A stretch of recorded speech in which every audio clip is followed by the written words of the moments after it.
10 ನಿಮಿಷದಲ್ಲಿ ತಯಾರಾಗುವ ಈ ಹೊಸ ರುಚಿಯ ಹೀರೆ ಆಲೂ ಮಸಾಲ ಪೂರಿ, ಚಪಾತಿ ಮತ್ತು ರೈಸ್ ಬಾತುಗಳಿಗೆ ಒಳ್ಳೆ ಕಾಂಬಿನೇಷನ್. ಇದನ್ನು ತಯಾರಿಸಲು ಒಂದು ಹೀರೆಕಾಯಿ, 2 ಆಲೂಗಡ್ಡೆ ತೊಳೆದು ತಗೊಂಡಿದ್ದೇನೆ.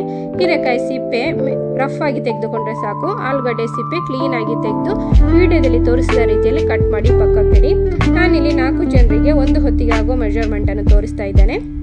ಇನ್ನು ಮಿಕ್ಸಿ ಜಾರಿಗೆ 4 ಅಥವಾ 5 ಬ್ಯಾಡಿಗೆ ಮೆಣಸು ಹಾಕೊಳ್ಳಿ, ಸ್ವಲ್ಪ ಪೆಪ್ಪರು, 3 ಲವಂಗ, ಅರ್ಧ ಸ್ಪೂನಷ್ಟು ಜೀರಿಗೆ, ತೆಂಗಿನ ತುರಿ ಮತ್ತು ಸ್ವಲ್ಪ ನೀರು ಹಾಕಿ ಫೈನ್ ಆಗಿ ಪೇಸ್ಟ್ ಮಾಡಬೇಕು.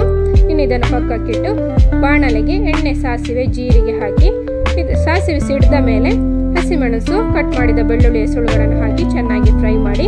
ಫ್ರೈ ಆದಮೇಲೆ ಕಟ್ ಮಾಡಿದ ಈರುಳ್ಳಿಯನ್ನು ಕಲರ್ ಚೇಂಜ್ ಆಗುವ ತನಕ ಫ್ರೈ ಮಾಡಿ. ಹಾಗೆ ಕಟ್ ಮಾಡಿದ ಟೊಮೆಟೊ ಹಾಕಿ ಮೆತ್ತಗಾಗುವ ತನಕ ಫ್ರೈ ಆದಮೇಲೆ 1 ಸ್ಪೂನ್ನಷ್ಟು ಕಡಲೆ ಹುಡಿ ಹಾಕಿ ಹಸಿ ವಾಸನೆ ಹೋದ ಮೇಲೆ 1 ಕಪ್ಪಿನಷ್ಟು ನೀರು, ಅರಿಶಿಣದ ಹುಡಿ, ರುಚಿಗೆ ತಕ್ಕಷ್ಟು ಉಪ್ಪು, ಕಟ್ ಮಾಡಿದ ತರಕಾರಿ ಹಾಕಿ ಚೆನ್ನಾಗಿ ಮಿಕ್ಸ್ ಮಾಡಿ. 2 ತರಕಾರಿ ಕೂಡ ಬೇಗ ಬೇಯುವ ಕಾರಣ 5-6 ನಿಮಿಷ ಮುಚ್ಚಿಟ್ಟು ಬೇಯಿಸಿಕೊಂಡ್ರೆ ಸಾಕಾಗ್ತದೆ. ಈಗ ತರಕಾರಿ ಬೆಂದಿದೆ. ಇದಕ್ಕೆ ರುಬ್ಬಿದ ಮಿಶ್ರಣ ಹಾಕಿ ಚೆನ್ನಾಗಿ ಕುದಿಸಿ. ಕೊನೆಯಲ್ಲಿ ಕಸೂರಿ ಮೇಥಿ ಕೈಯಲ್ಲಿ ಸ್ವಲ್ಪ ಪುಡಿ ಮಾಡಿ ಹಾಕಿ. ಕಸೂರಿ ಮೇಥಿ ಇಲ್ಲದ್ರೆ ಕೊತ್ತಂಬರಿ ಸೊಪ್ಪು ಹಾಕ್ಕೊಳ್ಬೋದು. ಈಗ ಹೀರೆ ಆಲೂ ಮಸಾಲೆ ರೆಡಿ. ನಾನಿವತ್ತು ಇದನ್ನು ಜೀರಾ ರೈಸ್ನೊಂದಿಗೆ ಸರ್ವ್ ಮಾಡ್ತಾ ಇದ್ದೇನೆ.